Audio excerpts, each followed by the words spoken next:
Welcome to the Biology Brief channel. നമ്മുടെ molecular base of inheritance ആണ് പഠിച്ചുകൊണ്ടിരിക്കുന്നത്. അതിൻ്റെ അവസാനത്തെ ക്ലാസ് ആണ്, പാർട്ട് 8 ആണ്. നമ്മൾ DNA ഫിംഗർ പ്രിന്റിങ്ങിനെ പറ്റിയാണ് നോക്കുന്നത്. നമുക്ക് നോക്കാം. Human genome. ആദ്യം ഹ്യൂമൻ ജീനോം. നമുക്കറിയാം human genome consist of 22 autosomes and XY sex chromosomes. അപ്പോൾ നമുക്കറിയാം നമ്മുടെ ഹ്യൂമൻ ജീനോമിനെ കംപ്ലീറ്റ് ആയിട്ട് സീക്വൻസ് ചെയ്ത് വെച്ചിരിക്കുകയാണ്. 2006 GP പ്രോഗ്രാം അവസാനിച്ചപ്പോഴത്തേക്ക് എല്ലാ ക്രോമസോമുകളും നമ്മൾ അതിൽ DNA സീക്വൻസ് ചെയ്ത് കഴിഞ്ഞു. നമുക്കറിയാം ടോട്ടൽ ഹ്യൂമൻ ജീനോമിൽ 3.3 × 10⁹ ബേസ് പെയേഴ്സ് ആണ് ടോട്ടലായിട്ടുള്ളത്. എന്ന് പറഞ്ഞാൽ ഹ്യൂമൻ ജീനോം പ്രോജക്റ്റിന് ശേഷം നമുക്ക് മനസ്സിലായത് 99.9% of base sequence are same in all human being.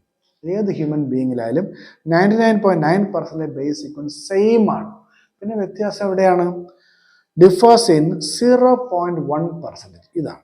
അത് നമ്മൾ ബേസ് പെയറിന്റെ നമ്പറിൽ നോക്കുകയാണെങ്കിൽ 0.1% എന്ന് പറയുന്നത് 3.3 × 10⁶ ബേസ് പെയേഴ്സ് ആണ്. അപ്പൊ ഈ ബേസ് പെയേഴ്സുള്ള വ്യത്യാസം, ഈ ബേസ് പെയറിലെ വ്യത്യാസം കൊണ്ടാണ് ഹ്യൂമൻ ബീങ് പലതരം ഫീനോടൈപ്പുകളായിട്ട് കാണപ്പെടുന്നത്.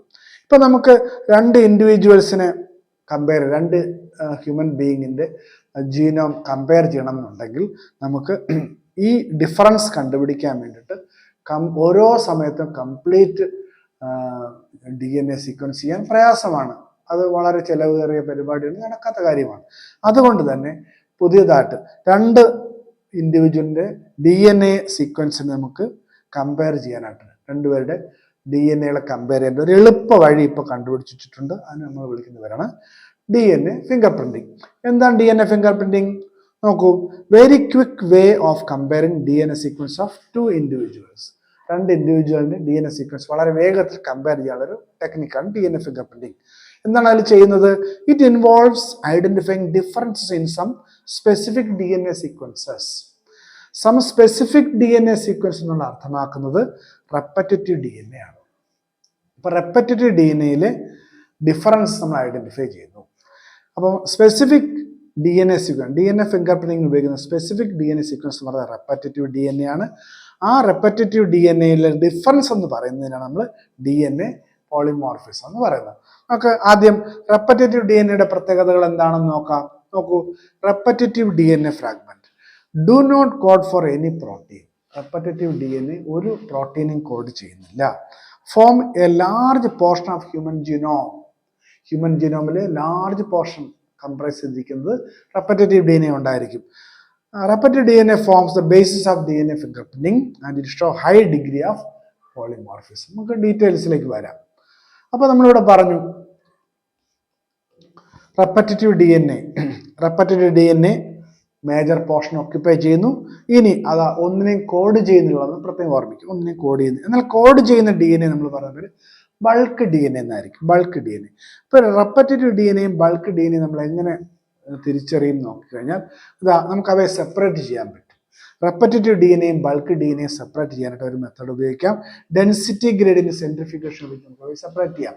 അങ്ങനെ സെപ്പറേറ്റ് ചെയ്തതിനു ശേഷം നമ്മൾ അവയെ ഒരു ഗ്രാഫിൽ പ്ലോട്ട് ചെയ്യുകയാണെങ്കിൽ നോക്കൂ, ആ ഗ്രാഫിൽ മേജർ പീക്കും ഫോം ചെയ്യുന്നു, ധാരാളം മൈനർ പീക്സും ഫോം ചെയ്യുന്നു. മേജർ പീക്കാണ് ബൾക്ക് DNA ഉൾക്കൊള്ളുന്നതെങ്കിൽ ഈ മൈനർ പീക്കുകളിലാണ് റെപ്പറ്റേറ്റീവ് DNA റെപ്രസെന്റ് ചെയ്യുന്നത്.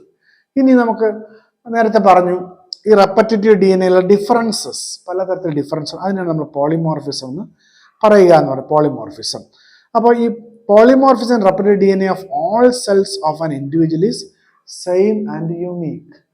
ഒരു ഇൻഡിവിജ്വലിന്റെ എല്ലാ സെല്ലിലെയും ഈ DNA റെപ്പറ്റേറ്റീവ് DNAയിൽ കാണുന്ന പോളിമോർഫിസം സെയിം ആയിരിക്കും, യുണീക്ക് ആയിരിക്കും.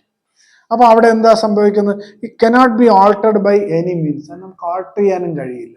നമ്മുടെ കയ്യിലെ വിരലടയാളം പോലെ നമുക്ക് അതിനെ മാറ്റാൻ കഴിയില്ല. അപ്പൊ DNA ഫിംഗർ പ്രിന്റിംഗ് എന്ന പേര് വരാൻ കാരണം എന്താ? ഫിംഗർ പ്രിന്റിംഗ് എന്ന് പറയുമ്പോൾ അനലൈസിങ് ദ യുണീക്ക്നെസ്. അപ്പൊ റെപ്പറ്റേറ്റീവ് DNAയിലെ പോളിമോർഫസിനെ അനലൈസ് ചെയ്യുക. Analysing uniqueness. എവിടെ തന്നെ യുണീക്ക്നെസ് ആണ്? In repetitive DNA. റെപ്പറ്റേറ്റീവ് DNAയിലെ പോളിമോർഫിസത്തിന്റെ യുണീക്ക്നെസ് അനലൈസ് ചെയ്യുന്ന ടെക്നിക്കിന് പറയുന്ന പേരാണ് DNA ഫിംഗർ പ്രിന്റിംഗ്. നമ്മൾ വീണ്ടും അതിലേക്ക് വരാം. അതിനു മുമ്പ് നമുക്ക് കുറച്ച് മറ്റു കാര്യങ്ങൾ മനസ്സിലാക്കാനുണ്ട്. ഇപ്പോൾ റെപ്പറ്റേറ്റീവ് DNA, റെപ്പറ്റേറ്റീവ് DNAക്ക് നമ്മൾ മറ്റൊരു പേരുടെ പറയും സാറ്റലൈറ്റ് DNA എന്നും വിളിക്കും. Repetitive DNA is also known as satellite DNA. ഇനി ആ സാറ്റലൈറ്റ് DNAയുടെ ക്ലാസിഫിക്കേഷനിൽ നമ്മൾ വരുമ്പോഴത്തേക്ക് ഈ സാറ്റലൈറ്റ് DNA ക്ലാസിഫൈ ചെയ്തിരിക്കുന്നതിൻ്റെ ക്രൈറ്റീരിയകൾ എന്ന് പറഞ്ഞാൽ ബേസ് കോമ്പോസിഷൻ. ചിലപ്പോൾ AT റിച്ച് ആയിരിക്കും, ചിലപ്പോൾ GC റിച്ച് ആയിരിക്കാം. ലെങ്ത് ഓഫ് സെഗ്മെന്റിന്റെ ലെങ്ത്, റെപ്പറ്റേറ്റീവ് സെഗ്മെന്റിന്റെ ലെങ്ത് ചിലപ്പോൾ ചെറിയ ലെങ്ത് ആണ്, 10 to 100 ബേസ് പെയർസ് ആകാം, 100 to 20K ബേസ് പെയർസ് ആകാം, കണക്കാക്കപ്പെടാത്തതാകാം. നമ്പർ ഓഫ് റെപ്പറ്റേറ്റീവ് യൂണിറ്റ്സ്, ഒരു യൂണിറ്റ് എത്ര തവണ റിപ്പീറ്റ് ചെയ്യുന്നു, 5 to 50 ടൈംസ് ആകാം, 10 to 100 ടൈംസ് ആകാം, സെവറൽ 1000 ടൈംസ് ആകാം. ഈ ക്രൈറ്റീരിയ അനുസരിച്ച് നമുക്ക് സാറ്റലൈറ്റ് DNA മൂന്നായിട്ട് തരംതിരിക്കാം: micro satellite, mini satellite and macro satellite. Micro satellite എന്ന് പറയുമ്പോൾ AT റിച്ച് ആയിരിക്കും, 10 to 100 ബേസ് പെയർസ് ആയിരിക്കും അവയുടെ ലെങ്ത്, 5 to 50 ടൈംസ് ഇത് റിപ്പീറ്റ് ചെയ്തുകൊണ്ടേയിരിക്കും.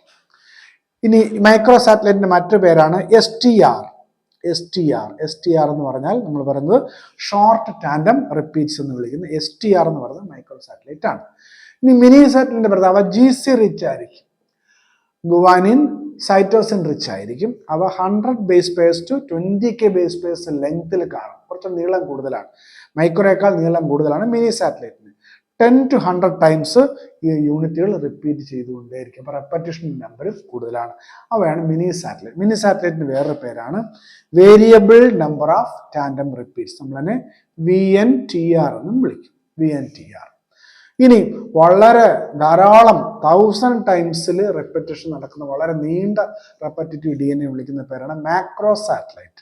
മാക്രോ സാറ്റലൈറ്റിന് മറ്റൊരു പേര് variable number of long tandem repeats എന്നാണ്. Variable number of long tandem repeats, short ഫോമിൽ പറയുകയാണെങ്കിൽ VLTR എന്ന് വിളിക്കും, variable number of long tandem repeats. അപ്പോൾ ഈ സാറ്റലൈറ്റ് DNA തന്നെ ഇവയുടെ ബേസ് കോമ്പോസിഷനിൽ പലതരത്തിൽ കാണാം, ലെങ്ത് അനുസരിച്ച് ഡിഫർ ചെയ്യാം, അവ നമ്പർ ഓഫ് റെപ്പറ്റേറ്റീവ് യൂണിറ്റ്സ് പലതരത്തിൽ കാണാം. ഈ പലതരത്തിൽ കാണുന്നതിന് നമ്മൾ പറയുന്ന പേരാണ് പോളിമോർഫിസം.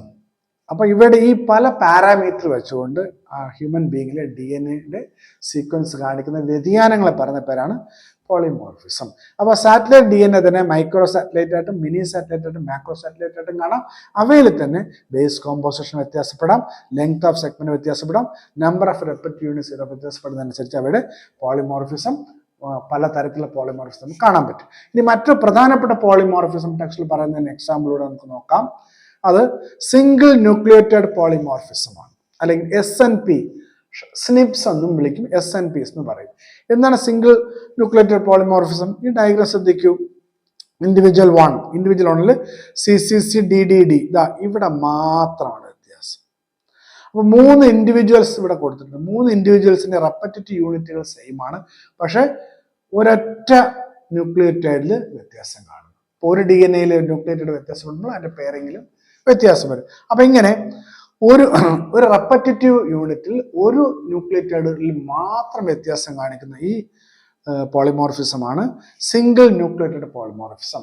ഹ്യൂമൻ ജീനോം പ്രോജക്റ്റ് പഠിച്ചവർക്ക് അറിയാൻ പറ്റും, 1.4 മില്യൺ ലൊക്കേഷൻസിൽ ഇങ്ങനെ സിംഗിൾ ന്യൂക്ലിയേറ്റഡ് പോളിമോർഫിസം കാണാമെന്ന് പറയുന്നുണ്ട്. അപ്പൊ ഈ സ്നിപ്സ് ഉണ്ടാകുന്നത് കാരണം എന്തായിരിക്കാം? ഒരു സിംഗിൾ ന്യൂക്ലിയോറ്റൈഡിന്റെ ഡിലീഷനോ അഡീഷനോ സബ്സ്റ്റിറ്റ്യൂഷനോ വഴിയൊക്കെ നമുക്ക് ഈ സിംഗിൾ ന്യൂക്ലിയോറ്റൈഡ് പോളിമോർഫിസം കാണാൻ പറ്റും. ഇനി ഇതാ അടുത്ത നമ്മൾ polymorphism in human DNA sequence കൂടെ നോക്കിയതിന് ശേഷം നമുക്ക് DNA ഫിംഗർ പ്രിന്റിലേക്ക് മടങ്ങി പോകാം. അതിനെപ്പറ്റി കുറെ കാര്യങ്ങൾ നമ്മൾ പറഞ്ഞു.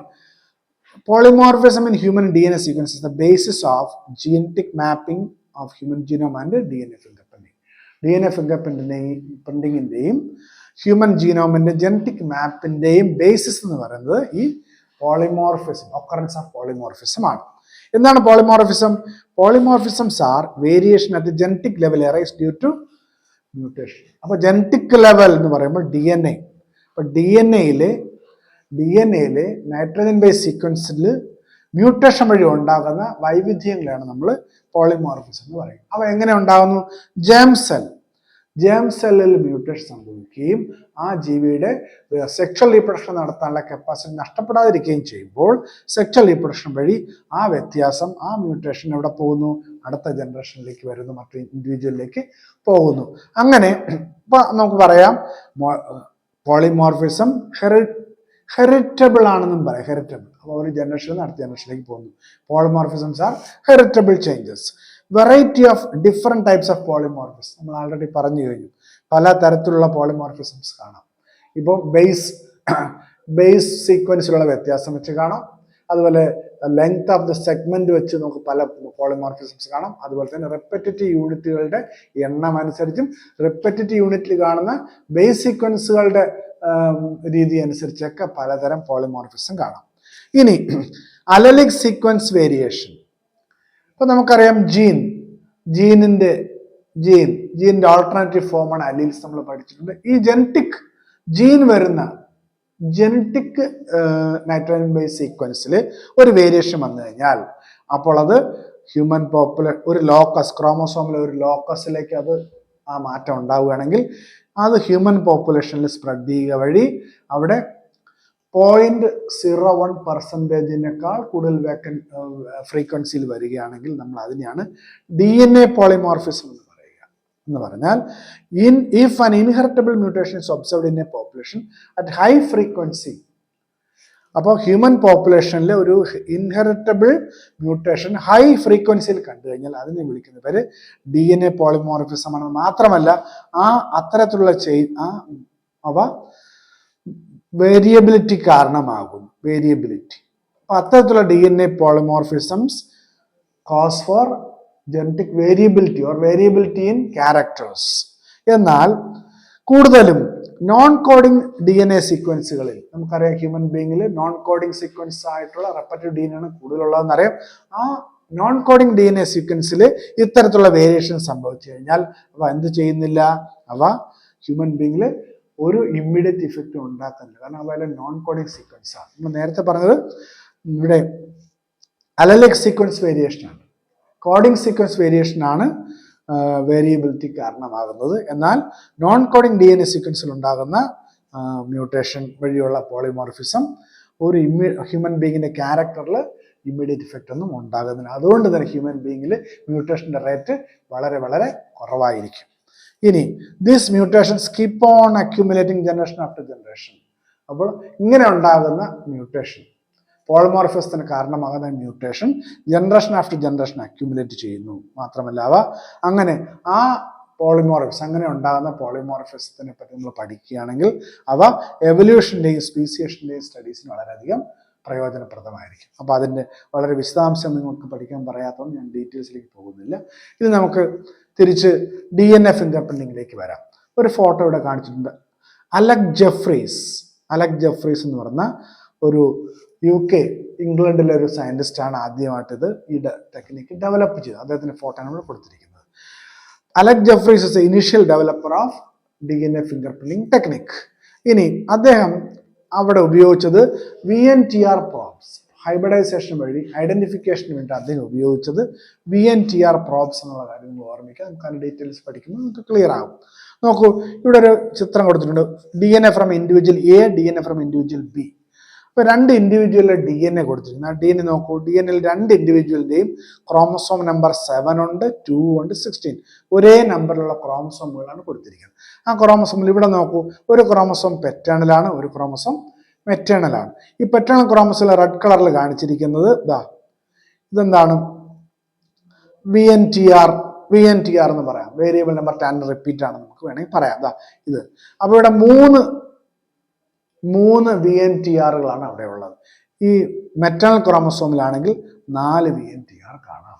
ഇനി ഇൻഡിവിജ്വൽ B നോക്കൂ, ഈ ക്രോമസോം നമ്പർ 7 പെറ്റേണലിൽ വളരെ കൂടുതൽ കാണാം. 1 2 3 4 5 6 7 8 9 10 11 കാണാം. 11 റെപ്പറ്റേറ്റീവ് സെഗ്മെന്റുകൾ കാണാം. 11 കാണാം. ഇവിടെയാണെങ്കിൽ അതിന് പകരം 9. അപ്പൊ അത് തന്നെ വ്യത്യാസപ്പെടുന്നു. അപ്പൊ രണ്ട് ഇൻഡിവിജ്വലിൽ ഒരേ ക്രോമസോം നമ്പർ 7 VNTRകൾ റെപ്പറ്റേറ്റീവ് DNA ഇവിടെ 3 തവണ റിപ്പീറ്റ് ചെയ്യുമ്പോൾ ഇവിടെ 11 തവണ റിപ്പീറ്റ് ചെയ്യും. അപ്പോൾ അത് തന്നെ പോളിമോർഫിസം എന്ന എക്സാമ്പിൾ ആയിട്ട് നമുക്ക് പഠിക്കാൻ പറ്റും. അതുപോലെ ക്രോമസോം 2 യെല്ലോ കളറിൽ കാണിച്ചിരിക്കുന്നു റെപ്പറ്റേറ്റീവ് യൂണിറ്റുകൾ, ക്രോമസോം 16 ബ്ലൂ കളറിൽ കാണിച്ചിരിക്കുന്നു. അപ്പോൾ ഈ റെപ്പറ്റേറ്റീവ് യൂണിറ്റുകളുടെ അനാലിസിസ് വഴിയാണ് നമ്മൾ DNA ഫിംഗർ പ്രിന്റിംഗ് ടെക്നിക്ക് ചെയ്യുന്നത്. ആ DNA ഫിംഗർ പ്രിന്റിംഗ് ടെക്നിക്കിലെ സ്റ്റെപ്പുകൾ എന്തൊക്കെയാണ് നമുക്ക് ഇനി അടുത്ത് നോക്കേണ്ടത്. നോക്കൂ, ഈ സ്റ്റെപ്പുകൾ ക്ലിയർ ആയിട്ട് മനസ്സിലാക്കാൻ നമുക്ക് ബയോടെക്നോളജിയിലെയും മോളിക്കുലർ ജെനറ്റിക്സിലെയും അറിവ് കൂടെ ഉണ്ടെങ്കിലേ നമുക്ക് ക്ലിയർ ആയിട്ട് മനസ്സിലാക്കാൻ പറ്റും. ഒന്ന്, ഐസൊലേഷൻ ഓഫ് DNA ഐസൊലേറ്റ് ചെയ്യുക. അപ്പോൾ DNA ഐസൊലേറ്റ് ചെയ്യുന്നു, ആരിൽ നിന്ന് ഐസൊലേറ്റ് ചെയ്യുന്നു എന്ന് പറഞ്ഞു കഴിഞ്ഞാൽ നമുക്കറിയാം ഈ DNA ഫിംഗർ പ്രിന്റിംഗ് തന്നെ ഫോറൻസിക് സയൻസിൽ ഉപയോഗപ്പെടുത്തുന്നുണ്ട്. ഒരു കൊലപാതകം നടന്ന ആ സീനിലുള്ള കൊലപാതകം നടത്തിയ ആളെന്ന് സംശയിക്കുന്ന ആളിൻ്റെ സാമ്പിളുകൾ കളക്ട് ചെയ്യാം. ഫോർ എക്സാമ്പിൾ ബ്ലഡിലെ WBC വൈറ്റ് ബ്ലഡ് കോർപ്പസൽസ് ആണ് അവിടെ പ്രധാനമായിട്ട് എടുക്കുക. ബ്ലഡിൽ നിന്നും DNA ഐസൊലേറ്റ് ചെയ്യാം. അതുപോലെ സലൈവയിൽ ചിലപ്പോൾ ചിക് സെൽസ് കൂടെ ഉണ്ടാകാം, അതിൽ നിന്ന് DNA എടുക്കാം. ഹെയർ ഫോളിക്കിൾ നിന്ന് DNA എടുക്കാം.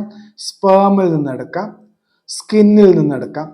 അപ്പം ഇങ്ങനെ ആ സൈറ്റിൽ നിന്ന് കിട്ടുന്ന സോഴ്സ് ഏതാണ് അതിൽ നിന്നെല്ലാം നമുക്ക് DNA സെപ്പറേറ്റ് ചെയ്തെടുക്കാം. അതിനെയാണ് നമ്മൾ ഐസൊലേഷൻ ഓഫ് DNA എന്ന് പറയുന്നത്. First step isolation of DNA.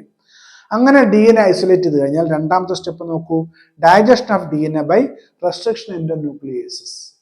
RE നമുക്കറിയാം, RE എന്ന് പറയുമ്പോൾ പാലൻഡ്രോമിക് സീക്വൻസിൽ കട്ട് ചെയ്ത് ഈ DNA ചെറിയ ചെറിയ സെഗ്മെന്റുകളാക്കി മാറ്റും. അപ്പം നമുക്കിവിടെ DNA സെഗ്മെന്റ് ആണ് കിട്ടേണ്ടത്. DNA സെഗ്മെന്റ്, ആ DNA സെഗ്മെന്റ് ഡബിൾ സ്റ്റാൻഡ് ആയിരിക്കും. അങ്ങനെ DNA സെഗ്മെന്റുകൾ പല ലെങ്ത്തുള്ള DNA സെഗ്മെന്റ് കിട്ടാൻ നമ്മളവയെ റെസ്ട്രിക്ഷൻ ഇന്റർന്യൂക്ലിയസ് കൊണ്ട് ഡൈജസ്റ്റ് ചെയ്യുന്നു. രണ്ടാമത്തെ സ്റ്റെപ്പ്. മൂന്നാമത്തെ സ്റ്റെപ്പിലാണെങ്കിൽ ഈ DNA സെഗ്മെന്റുകളെ നമ്മൾ സെപ്പറേറ്റ് ചെയ്യുന്നു. The double stand segments are DNA fragments are separated by gel electrophoresis. ഉപയോഗിച്ചാൽ നമ്മൾ സെപ്പറേറ്റ് ചെയ്യും. അപ്പോൾ ടെക്സ്റ്റിലെ സ്റ്റെപ്പുകൾ അതുപോലെയാണ് പറഞ്ഞിരിക്കുന്നത്. ഇനി ആ മൂന്നാമത്തെ സ്റ്റെപ്പ് കഴിയുമ്പോൾ നിങ്ങൾ 2 കാര്യങ്ങൾ ഓർമ്മിക്കണം. ഇനി തേർഡ് സ്റ്റെപ്പ് കഴിഞ്ഞാൽ ഇവിടെ കിട്ടുന്ന ഐസൊലേറ്റ് ചെയ്തെടുക്കുന്ന DNAയുടെ സാമ്പിൾ വളരെ ചെറുതാണെങ്കിൽ നമുക്ക് ആ സാമ്പിൾ മതിയാവില്ല ടെസ്റ്റ് ചെയ്യാൻ. അപ്പോൾ നമ്മൾ എന്ത് ആ DNA നമ്മൾ ആംപ്ലിഫിക്കേഷൻ നടത്തുന്നു, ധാരാളം കോപ്പി ഉണ്ടാക്കുന്നു. ആംപ്ലിക്കേഷൻ ചെയ്യാൻ, ജീൻ ആംപ്ലിഫിക്കേഷൻ ചെയ്യാൻ ഇന്ന് ഏറ്റവും നല്ല മെത്തേഡ് നമുക്കറിയാം പോളിമറൈസ് ചെയിൻ റിയാക്ഷൻ ആണെന്ന് അറിയാം. അപ്പോൾ പോളിമറൈസ് ചെയിൻ റിയാക്ഷൻ ഉപയോഗിച്ച് നമ്മൾ DNAയുടെ ധാരാളം കോപ്പി ഉണ്ടാക്കുന്നു. എന്തിനാണ്? അപ്പോൾ ധാരാളം DNA സാമ്പിൾ കിട്ടിക്കഴിഞ്ഞാൽ നമുക്ക് ഹൈബ്രിഡൈസ് ചെയ്യുമ്പോൾ നല്ല റിസൾട്ട് കിട്ടും. അപ്പോൾ ആ റിസൾട്ടിന്റെ സ്ട്രെങ്ത് കൂട്ടാനായിട്ട് അല്ലെങ്കിൽ ഇവയുടെ കോമ്പാറ്റിബിലിറ്റിയുടെ സ്ട്രെങ്ത് കൂട്ടാൻ വേണ്ടിയിട്ട് നമ്മൾ അവയെ ആംപ്ലിഫിക്കേഷൻ വിധേയമാക്കും. PCR ടെക്നിക്ക് വഴിയാണ് ചെയ്യുന്നത്. ഇനി അടുത്ത ഒരു കാര്യങ്ങൾ നമ്മൾ ചെയ്യും. Treat this amplified DNA segments with alkaline chemicals. നമ്മൾ ആൽക്കലൈൻ കെമിക്കൽസ് ഉപയോഗിച്ച് നമ്മൾ ട്രീറ്റ് ചെയ്യും. ആൽക്കലൈൻ കെമിക്കൽസ് ഉപയോഗിച്ച് ട്രീറ്റ് ചെയ്യുമ്പോൾ റിസൾട്ട് എന്താണ്? ഈ ഡബിൾ സ്റ്റാൻഡേർഡ് സെഗ്മെന്റുകളെല്ലാം സിംഗിൾ സ്റ്റാൻഡായി മാറും. അപ്പോൾ അടുത്ത സ്റ്റെപ്പ്, നാലാമത്തെ സ്റ്റെപ്പിലേക്ക് പോകുമ്പോഴത്തേക്ക് സെപ്പറേറ്റഡ് DNA ഫ്രാഗ്മെന്റ്സ് എന്ന് പറയുമ്പോൾ അവ SS DNA fragment single strand ആയിരിക്കും. എന്താണ് നാലാമത്തെ step? Transferring or blotting of separated single strand DNA fragments to synthetic membrane such as nitrocellulose or nylon. അപ്പോൾ ഈ നൈട്രോസെല്ലോസിലേക്കുള്ള ക്രെവിസസിലേക്ക് DNA അഡ്സോർബ് ചെയ്താണ് കിടക്കുക, ക്ലിങ് ചെയ്താണ് കിടക്കുക, വളരെ ഫേമായിട്ട് അറ്റാച്ച് ചെയ്ത് കാണും. നമ്മൾ അതിനെയാണ് ബ്ലോട്ടിംഗ് എന്ന് പറയുക. അപ്പം ഈ സിംഗിൾ സ്റ്റാൻഡ് DNA ഫ്രാഗ്മെന്റുകളെ നൈട്രോസെല്ലോസ് പേപ്പറിലേക്ക് ട്രാൻസ്ഫർ ചെയ്യുക, ബ്ലോട്ട് ചെയ്യുന്നതാണ് നമ്മുടെ നാലാമത്തെ സ്റ്റെപ്പ് എന്ന് പറയുന്നത്. അങ്ങനെ ബ്ലോട്ട് ചെയ്ത് കഴിഞ്ഞാൽ അടുത്ത സ്റ്റെപ്പ് നോക്കൂ, hybridization using radio labelled VNTR probes. ഇനി അവയെ ഹൈബ്രിഡൈസേഷന് വിധേയമാക്കുന്നു. എന്താണ് ഇവിടുത്തെ പ്രത്യേകത? ഇപ്പോൾ ഇവിടെയാണ് നിങ്ങൾ ശ്രദ്ധിക്കേണ്ട ഒരു കാര്യം. ഇപ്പം നമ്മളൊരു കൊലപാതകം നടന്ന രംഗത്തു നിന്നാണ്, ഒരു മർഡർ നടന്ന ഒരു സീനിൽ നിന്ന് നമുക്ക് അവിടെ നിന്ന് കുറച്ച് സാമ്പിൾ കിട്ടുന്നു. അപ്പം ആ സാമ്പിള് ആയിട്ട് നമ്മൾ ഹൈബ്രിഡൈസ് ചെയ്യാൻ ഉപയോഗിക്കുന്നത് കൊലപാതകി ആരാണെന്ന് നമ്മൾ സംശയിക്കുന്നു, അയാളുടെ റേഡിയോ ലേബിൾഡ് VNTR പ്രോബായിരിക്കും നമ്മളവിടെ ഉപയോഗിക്കുക. അപ്പം ഏത് 2 വ്യക്തികളുടെ DNA സാമ്പിളുകളാണോ നമുക്ക് കമ്പയർ ചെയ്യേണ്ടത്, ആ 2, അപ്പം ഒരെണ്ണത്തിന് കോംപ്ലിമെന്റ് ആയിട്ടുള്ള റേഡിയോ ലേബിൾ VNTR പ്രോബ് ഉപയോഗിച്ച് നമ്മളവയെ ഹൈബ്രിഡൈസ് ചെയ്യാൻ ശ്രമിക്കുന്നു. അപ്പോൾ കോമ്പാറ്റിബിൾ ആണെങ്കിൽ അവ ഹൈബ്രിഡൈസ് ചെയ്യുന്നു, അല്ലെങ്കിൽ ഹൈബ്രിഡൈസ് ചെയ്യുന്നില്ല. എന്തായാലും കോമ്പാറ്റിബിൾ ആണ്, ഹൈബ്രിഡൈസ് ചെയ്തു എന്ന് വിചാരിക്കുക. അപ്പം നമ്മൾ ഇതിനെ വാഷിങ്ങിന് വിധേയമാക്കുമ്പോൾ സിംഗിൾ സ്റ്റാൻഡേർഡ് DNA എല്ലാം വാഷ്ഡായി പോകും, ഡബിൾ സ്റ്റാൻഡേർഡ് DNA എല്ലാം അവിടെ നിലനിൽക്കുകയും അവ റേഡിയോ ലേബിൾഡ് ആയതുകൊണ്ട് തന്നെ അവ പലതരത്തിലുള്ള ബാൻഡുകളായി നമുക്ക് കാണാൻ കഴിയുകയും ചെയ്യും. ഡിഫറെന്റ് ബാൻഡ്സ് ആയിട്ട് കാണും. പലതരത്തിൽ ലെങ്ത്തുകളുടെ ഇൻക്രീസിങ് തൊട്ട് ഡിക്രീസിങ് ഓർഡറിലുള്ള പലതരം ബാൻഡുകളായിട്ട് കാണാം. ഈ ബാൻഡിന്റെ വണ്ണം എന്ന് പറയുന്നത് ആ ഹൈബ്രിഡൈസ് ചെയ്ത DNA സ്ട്രെങ്ത് അനുസരിച്ച് ബാൻഡ് വലുതും ചെറുതുമായിക്കൊണ്ടിരിക്കും. അപ്പൊ നമുക്കങ്ങനെ ഈ ഹൈബ്രിഡൈസ് ചെയ്ത ഈ DNA ബാൻഡുകളെ നിങ്ങൾക്ക് വേണമെങ്കിൽ നൈട്രോസെല്ലോസിൽ നിന്ന് തന്നെ ജെല്ലിൽ നിന്ന് തന്നെ നിങ്ങൾക്ക് ഐഡന്റിഫൈ ചെയ്യാം. അങ്ങനെ അല്ലെങ്കിൽ നിങ്ങൾക്ക് അവയെ എക്സ്റേ ഫിലിമിൽ കൊണ്ടുവരാം. കാരണം അവയെ ഹൈബ്രിഡൈസ്ഡ് DNA ഫ്രാഗ്മെന്റിനെ ഓട്ടോ റേഡിയോഗ്രാഫി വഴി നിങ്ങൾക്ക് എക്സ്റേ ഫിലിമിൽ കൂടെ വ്യൂ ചെയ്യാൻ പറ്റും.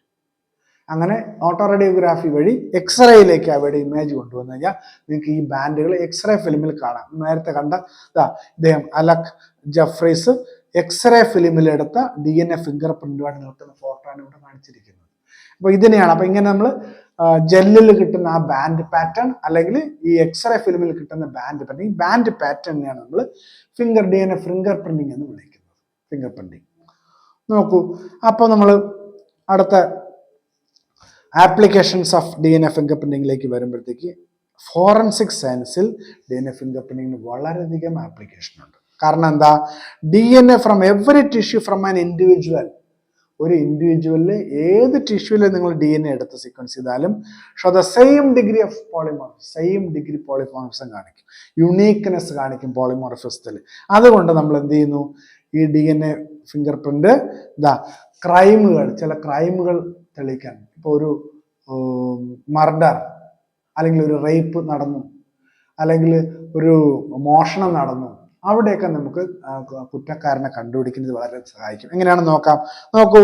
DNA ഫ്രം ക്രൈം സീൻ, ഇത് C എന്ന് പറയുന്നത് കുറ്റകൃത്യം നടന്ന സ്ഥലത്ത് നിന്ന് കിട്ടിയ ഒരാളുടെ DNA ആണ്. ആ DNAയുടെ പ്രത്യേകതയാണ് ഇവിടെ കാണിച്ചിരിക്കുന്നത്. നോക്കൂ, ഇവിടെ എന്താണ് പ്രത്യേകത, ഇവിടെ ക്രോമസോം 16:2-7 കൊടുത്തിട്ടുണ്ട്. ഇവിടെ റെഡ് കളറിൽ കാണിച്ചത് number of short and STR ആണ്. STR അത് നിങ്ങൾ പ്രത്യേകം ശ്രദ്ധിച്ചോളൂ. അപ്പൊ ഈ ടെക്സ്റ്റിനകത്ത് ഈ എക്സാമ്പിൾ കൊടുത്ത് STR നമുക്കറിയാം സിമ്പിൾ ടാൻഡം റിപ്പീറ്റ്സ് ആണ്. അലക് ജഫ്രീസ് എടുത്തത് VNTR ആണ്, variable number of tandem repeats ആണ് അലക് ജഫ്രീസ് എടുത്തത്. പക്ഷേ ടെക്സ്റ്റിൽ നിങ്ങൾക്ക് എക്സ്പ്ലെയിൻ ചെയ്തിരിക്കുന്നത് STR ആണ്. അപ്പൊ STR-ഉം VNTR രണ്ടും നമുക്ക് ഈ ഫിംഗർ പ്രിന്റിങ്ങിന് വേണ്ടി ഉപയോഗപ്പെടുത്താം. ഇവിടെ STR നോക്കൂ, ഇവിടെ ക്രോമസോം നമ്പർ 7-ൽ 11 STR-കൾ കാണുമ്പോഴത്തേക്ക് ക്രോമസോം നമ്പർ 7-ൽ 9 ഉള്ളൂ. അപ്പോൾ അതാ ഇവിടെ DNA ഇപ്പോൾ ജെല്ലിലുള്ള DNA ഫിംഗർ പ്രിന്റാണ്, എക്സ്റേ ഫിലിമിലെ ഉള്ളതല്ല, ജെല്ലില് ആണ് ഇവിടെ കാണിച്ചത്. ഇപ്പൊ ജെല്ലില് ബാൻഡുകൾ ഉണ്ടായിരിക്കുകയാണ്. ഇപ്പൊ നോക്കൂ, അപ്പം നമ്പർ കുറഞ്ഞത് നമ്പർ ഓഫ് ഷോർട്ട് STR-കൾ ലെസ് ഇവിടെ ആയിരിക്കും. മേളിലോട്ട് പോകുന്തോറും അവയുടെ എണ്ണം കൂടി വരും. അപ്പൊ ഇവിടെ സെപ്പറേറ്റ് ചെയ്യുമ്പോൾ നീളം കൂടിയത് ഇതിനടുത്ത് ലൊക്കേറ്റ് ചെയ്യുന്നു, നീളം കുറഞ്ഞവ ദൂരേക്ക് പോകും. അപ്പൊ ഇവിടെ 11 ഇവിടെ 11 ഇവിടെ വന്നിരിക്കുകയാണ്. ഇനി അടുത്ത് 9 സ്ഥാനത്ത് 9. അപ്പൊ എത്ര എണ്ണം STR-കളുണ്ടോ ആ എണ്ണത്തിനനുസരിച്ചാണ് ഇവിടെ ഓരോ പൊസിഷനിലായിട്ട് ബാൻഡ് ഉണ്ടോ. ഇവിടെ ക്രോമസോം നമ്പർ 7-ൽ നോക്കൂ, അതിനനുസരിച്ച് 8 കാണാം. ഇവിടെ നോക്കൂ 6 കാണാം. അപ്പൊ അങ്ങനെ നമ്പർ അനുസരിച്ച് ഇവിടെ ബാൻഡ് പാറ്റേൺ ഉണ്ടായി. ഇനി ഇവിടെ നോക്കൂ, ഇവിടെ ആ കൊലപാതകം നടത്തിയത് A ആണോ B ആണോ, അതാണ് നമ്മുടെ ചോദ്യം. അപ്പൊ ഇവർ രണ്ടുപേരും നമ്മൾ സംശയിക്കുന്നു, ആരാണ് കൊലപാതകി. അപ്പൊ A ആണോ B ആണോ. അപ്പൊ എയുടെ DNA നേച്ചർ ഇവിടെ കാണിച്ച് നിങ്ങൾക്ക് നോക്കി മനസ്സിലാക്കാം.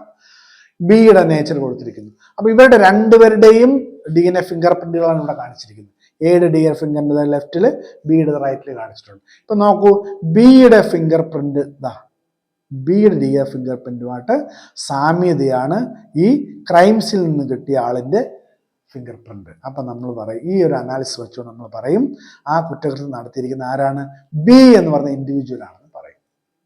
The crime is committed by individual B എന്ന് പറയും.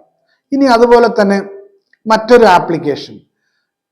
ആപ്ലിക്കേഷനിലേക്ക് നമ്മൾ പോവുകയാണെങ്കിൽ നോക്കൂ, DNA polymorphisms are inheritable from parents to children.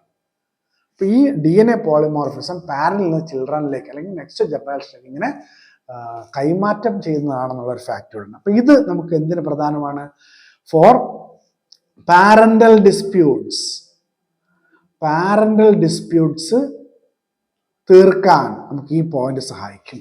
അപ്പോൾ ഫോറൻസിക് സയൻസിൽ ക്രൈം തെളിയിക്കാനും പാരന്റൽ ഡിസ്പ്യൂട്ട്സ് സോൾവ് ചെയ്യാനും നമുക്ക് DNA ഫിംഗർ പ്രിന്റ് ഉപയോഗിക്കാം. എങ്ങനെയാണ് നോക്കൂ, ഇവിടെ ഇത് സി എന്ന് പറഞ്ഞ ചൈൽഡിന്റെ DNA സെഗ്മെന്റ് ക്രോമസോമുകളാണെന്ന് വിചാരിക്കുക, സിയിൽ കാണിച്ചിരിക്കുന്നത്.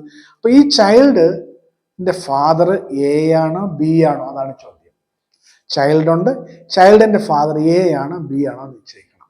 അല്ലെങ്കിൽ ഈ ചൈൽഡിന്റെ ഫാദർ എ പറയുന്നു ഞാനല്ല, ബി പറയുന്നു ഞാൻ, രണ്ടുപേരും ഞാൻ അല്ല എന്ന് പറയുമ്പോൾ അതിൽ ആരാണ് തെളിയിക്കണമെങ്കിലും DNA ഫിംഗർ പ്രിന്റിംഗ് നമുക്ക് ഉപയോഗിക്കാം.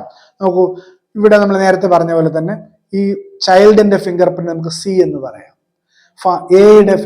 ഇൻഡിവിജ്വൽ എയുടേത് ഇവിടെ കാണിച്ചിരിക്കുന്നു, ബിയുടെ ഇവിടെ കാണിച്ചിരിക്കുന്നു. നോക്കൂ, ചൈൽഡിന്റെ DNA ഫിംഗർ പ്രിന്റ് സാമ്യത കാണിക്കുന്നത് ബിയുടെ ഫിംഗർ പ്രിന്റിംഗ് ആണ്, DNA ഫിംഗർ പ്രിന്റ് ആണ്. അപ്പൊ നമുക്ക് പറയാം ഈ ചൈൽഡിന്റെ റിയൽ ഫാദർ അല്ലെങ്കിൽ ബയോളജിക്കൽ ഫാദർ ഇൻഡിവിജ്വൽ ബി ആണ് നമുക്ക് സ്ഥാപിക്കാനായിട്ട് ഈ DNA ഫിംഗർ പ്രിന്റിംഗ് നമ്മളെ സഹായിക്കുന്നു. അതുപോലെ DNA finger printing application population diversity studies, പോപ്പുലേഷനിൽ കാണുന്ന പലതരം പോളിമോർഫിസം വച്ച് പല ക്യാരക്ടേഴ്സിനും ഡിസ്ട്രിബ്യൂഷനെ പറ്റി പഠിക്കാൻ ഇവ സഹായിക്കുന്നു. ജനറ്റിക് ഡൈവേഴ്സിറ്റി സ്റ്റഡീസിനും DNA ഫിംഗർ പ്രിന്റിംഗ് സഹായിക്കുന്നു. പക്ഷെ അത് നമുക്ക് ഡീറ്റെയിൽ ആയിട്ടൊന്നും പഠിക്കാനില്ലാത്തതുകൊണ്ട് നമ്മൾ കൂടുതലായിട്ട് അതിലേക്ക് പോകുന്നില്ല. അപ്പോൾ നിങ്ങൾക്ക് DNA ഫിംഗർ പ്രിന്റിംഗ് ക്ലിയർ ആയെന്ന് ഞാൻ വിചാരിക്കുന്നു. നമുക്ക് എൻ്റെ ക്വസ്റ്റ്യനും കൂടെ നോക്കിയിട്ട് ക്ലാസ് അവസാനിപ്പിക്കാം. ഫസ്റ്റ് ക്വസ്റ്റ്യൻ നോക്കൂ. Satellite DNA is important in genetic mapping of human genome as well as DNA fingerprinting. അപ്പോൾ സാറ്റലൈറ്റ് DNA ആണ് ഇവിടെ പറഞ്ഞിരിക്കുന്നത്. Satellite DNA is important in genetic mapping of human genome as well as DNA fingerprinting. അത് വളരെ ശരിയായിട്ടുള്ള statement ആണ്, ആ കാര്യത്തിൽ നമുക്ക് ഡൗട്ടില്ല. പക്ഷേ നമുക്ക് അതിന്റെ റീസൺ ആണ് പറയേണ്ടത്. Because it codes for enzymes needed for DNA replication. അതാണോ ആൻസർ? അതല്ല. Codes for enzymes needed in cell cycle, ഒരു ബന്ധവുമില്ല. Does not code for proteins, ആ സ്റ്റേറ്റ്മെന്റ് തന്നെ റോങ് ആണ്. Does not code for proteins and is same in all members of population. Same ആണോ? അല്ല, statement wrong ആണ്. It shows high degree of polymorphism in a population. പോപ്പുലേഷനിലെ high degree of polymorphism കാണിക്കുന്നത് ശരിയാണ്. And also the same degree of polymorphism in an individual. പോളിമോർഫിസത്തിന്റെ പ്രത്യേകത വളരെ ശ്രദ്ധിച്ച് മനസ്സിലാക്കുക. Same degree of polymorphism in an individual, high degree of polymorphism in a population which is heritable from parents to children. എന്താണ് polymorphism എന്ന് വളരെ വ്യക്തമാണ്. പോളിമോർഫിസത്തിന്റെ characteristic വളരെ വ്യക്തമായിട്ട് നാലാമത്തെ സ്റ്റേറ്റ്മെന്റിൽ പറഞ്ഞിരിക്കുന്നു. അത് തന്നെയാണ് നമ്മുടെ ആൻസറും. അവർ answer is fourth option in this question. Moving to next question. Alec Jeffreys who developed the technique of DNA fingerprinting. നമ്മൾ പഠിച്ചു കഴിഞ്ഞാണ്. Initial developer of DNA fingerprinting Alec Jeffreys ആണ്. Used the type of satellite DNA code. അത് ഉപയോഗിച്ചത് ഏത് satellite DNA ആണ്? നമുക്കറിയാം VNTR ആണ് അദ്ദേഹം ഉപയോഗിച്ചതെന്ന് വ്യക്തമായിട്ട് പറയുന്നുണ്ട്. ഇപ്പം നമ്മൾ STR ഉപയോഗിക്കുന്നു. ഇപ്പം നൗവേഡേയ്സ് നമുക്ക് ഇത് രണ്ടും ഉപയോഗിക്കാം. അപ്പോൾ കൂടുതലും STR ഉപയോഗിച്ചുകൊണ്ടുള്ള DNA fingerprinting നമ്മൾ ഇപ്പോൾ ചെയ്തുകൊണ്ടിരിക്കുന്നത്. VNLS നമ്മൾ ഉപയോഗിക്കുന്നില്ല. ബൾക്ക് DNA നിങ്ങൾക്കറിയാം, കോഡിംഗ് DNA ആണെന്ന് അറിയാം. അപ്പം നമുക്ക് ഈ ക്വസ്റ്റിന്റെ ആൻസർ എന്നത് സെക്കൻഡ് ഓപ്ഷൻ ആണ്, VNTR. Third question. DNA fingerprinting has immense applications in the following fields except. DNA fingerprintingന് ഇമ്മൻസ് ആപ്ലിക്കേഷൻ ഉള്ള ഫീൽഡുകൾ ഏതൊക്കെയാണ്? ഫോറൻസിക് സയൻസിൽ വളരെ വലിയ ആപ്ലിക്കേഷനാണ്. ജനറ്റിക് ബയോഡൈവേഴ്സിറ്റി പഠിക്കാനായിട്ട് ഉപയോഗിക്കുന്നു. എവല്യൂഷണറി ബയോളജി, നമ്മൾ എവല്യൂഷനും സ്പീസിയേഷനും ഒക്കെ പഠനത്തിന് DNA fingerprinting ആപ്ലിക്കേഷൻ ഉണ്ട്. ഫുഡ് ടെക്നോളജി എന്ന് പറയുന്നത് DNA fingerprinting ആപ്ലിക്കേഷൻ ഇല്ലാത്തൊരു മേഖലയാണ്. അപ്പോൾ ഈ ക്വസ്റ്റ്യൻ നമ്മുടെ ആൻസർ എന്ന് പറയുന്ന ഓപ്ഷൻ 4 ഫുഡ് ടെക്നോളജി ആയിരിക്കും. Next question. The steps adopted for DNA fingerprinting technique are given below. Select the correct order of execution from the options. അപ്പോൾ ടെക്സ്റ്റിൽ തന്നെ അതാണ് നമ്മളിവിടെ കൊടുത്തിരിക്കുന്നത്. അത് നിങ്ങൾ ശ്രദ്ധയോടെ അനലൈസ് ചെയ്യുക. നമുക്കറിയാം ഒന്നാമത്തെ സ്റ്റെപ്പ് എന്ന് പറയുന്നത് ഐസൊലേഷൻ ഓഫ് DNA ആയിരിക്കും. ഐസൊലേഷൻ ഓഫ് DNA ആയിരിക്കും. രണ്ടാമത്തെ എന്താണ്? Digestion of DNA by restriction endonuclease. First one D ഇവിടെ ഉണ്ട്, എല്ലായിടത്തും D കാണാം. സെക്കൻഡ് വൺ F ആണ്, DF ഇവിടെ മാത്രമേ കാണുന്നുള്ളൂ. Third one B, separation of DNA fragments by electrophoresis. Then E, transferring of separate DNA fragments to nitrocellulose. അത് കഴിഞ്ഞാൽ hybridization using labeled DNA isotopes. അവസാനം detection of hybridized DNA fragments by autoradiography. DFBEAC, fourth option നമ്മുടെ ഈ ക്വസ്റ്റിൻ്റെ answer ആയിട്ട് വരിക. ശ്രദ്ധയോടുകൂടി പരീക്ഷയ്ക്ക് എഴുതണം, തെറ്റിക്കരുത്. അടുത്ത ക്വസ്റ്റ്യനിലേക്ക് പോകുമ്പോൾ which one of the following techniques is not used while performing DNA fingerprinting? DNA fingerprinting perform ചെയ്യുമ്പോഴത്തേക്ക് യൂസ് ചെയ്യാത്ത ടെക്നിക്ക് ഏതാണ്? Auto radiography. അവസാനം നമ്മൾ ഇത് അറിയാൻ വേണ്ടിയിട്ട് ബാൻഡ് പാറ്റേൺ അറിയാനായിട്ട് നമ്മൾ ഓട്ടോ റേഡിയോഗ്രാഫി ചെയ്യും. പോളിമറൈസ് ചെയിൻ റിയാക്ഷൻ, കിട്ടുന്ന സാമ്പിളിന്റെ അളവ് DNA അളവ് കുറവാണെങ്കിൽ അതിനെ ആംപ്ലിഫൈ ചെയ്യാൻ പോളിമറൈസ് ചെയിൻ റിയാക്ഷൻ ഉപയോഗിക്കും. ഇലക്ട്രോഫോറസിസ് ഉപയോഗിച്ചാണ് നമ്മൾ ഡബിൾ സ്റ്റാൻഡേർഡ് DNA നമ്മൾ സെപ്പറേറ്റ് ചെയ്യുന്നത്. വെസ്റ്റേൺ ബ്ലോട്ടിംഗ് നമുക്ക് DNA ഫിംഗർപ്രിന്റിങ്ങിന് ആവശ്യമില്ല. അതിന് പകരം നമുക്കിവിടെ വേണ്ടത് സദേൺ ബ്ലോട്ടിംഗ് ആണ്. അപ്പോൾ സദേൺ ബ്ലോട്ടിംഗ് ആണ് DNAക്ക് അപ്ലിക്കബിൾ ആയിട്ടുള്ളത്. സദേൺ ബ്ലോട്ടിംഗ് നമ്മൾ DNA ഐഡന്റിഫൈ ചെയ്യാൻ ഉപയോഗിക്കുന്നു. അതുപോലെ നോർത്തേൺ ബ്ലോട്ടിംഗ് ഉണ്ട്, അത് RNA ഐഡന്റിഫൈ ചെയ്യാനും. ഇനി പ്രോട്ടീനെ തിരിച്ചറിയാൻ നമ്മൾ വെസ്റ്റേൺ ബ്ലോട്ടിംഗ് ആണ് ഉപയോഗിക്കുക. വെസ്റ്റേൺ ബ്ലോട്ടിങ്ങിന് DNA ഫിംഗർപ്രിന്റിങ്ങിൽ യാതൊരു റോളുമില്ല. അപ്പോൾ നമ്മുടെ ഇവിടുത്തെ ആൻസർ എന്ന് പറയുന്നത് നോട്ട് യൂസ്ഡ് എന്ന് പറയുന്നത് ഫോർത്ത് ഓപ്ഷൻ ആയിരിക്കും. നമ്മുടെ ലാസ്റ്റ് ക്വസ്റ്റ്യൻ എന്ന് പറയുന്നത് അസർഷൻ റീസൺ ടൈപ്പ് ആണ്. നോക്കൂ, DNA fingerprinting technique is the basis of paternity testing in case of dispute ഉണ്ടാകുന്ന അവസരങ്ങളിൽ പെറ്റേണിറ്റി ടെസ്റ്റിംഗ് നമുക്ക് DNA ഫിംഗർപ്രിന്റിംഗ് ഉപയോഗിക്കാം. ആ സ്റ്റേറ്റ്മെന്റ് കറക്റ്റ് ആണെന്ന് നമുക്കറിയാം, അസർഷൻ കറക്റ്റ് ആണെന്ന് മനസ്സിലാവും. DNA fingerprinting involves identifying difference in specific regions in DNA sequence. ശരിയാണ്. അപ്പോൾ DNA ഫിംഗർപ്രിന്റിംഗിന്റെ പ്രിൻസിപ്പിൾ തന്നെ identifying difference in specific regions അല്ലെങ്കിൽ polymorphism of repetitive DNA sequence that are inherited from parents to children. പാരന്റിൽ നിന്നും ചിൽഡ്രനിലേക്ക് ഇൻഹെറിറ്റ് ചെയ്യുന്ന പോളിമോർഫിസത്തിന്റെ പഠനം ആയതുകൊണ്ട് തന്നെ നമുക്ക് പാരന്റിങ് ടെസ്റ്റിംഗ് നമുക്ക് ഉപയോഗിക്കാം. അപ്പം അസർഷന്റെ കറക്റ്റ് എക്സ്പ്ലനേഷൻ തന്നെയാണ്. അപ്പം both assertion reason are correct. Reason is the correct explanation of assertion. നമ്മൾ ഒന്നാമത്തെ ഓപ്ഷൻ നമുക്കിവിടെ ആൻസർ ആയിട്ട് പറയേണ്ടി വരും. അപ്പം നിങ്ങൾക്ക് ഇത് ക്ലിയർ ആണെന്ന് വിചാരിക്കുന്നു. Thank you very much.